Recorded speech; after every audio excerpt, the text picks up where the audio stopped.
બધા મજામાં? હા કામ ધંધો ને કેવો ચાલે છે? બહુ સરસ. અરે બેસો, તમારા બંને માટે સરસ ચા બનાવીને આવી.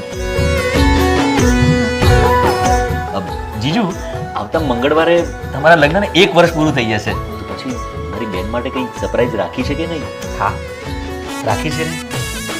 અને આ સરપ્રાઈઝ એવી છે ને કે તારી બેન આખી જિંદગી યાદ રાખશે. શાળા અને જીજુ વચ્ચે શું ગપશપ ચાલી રહી છે?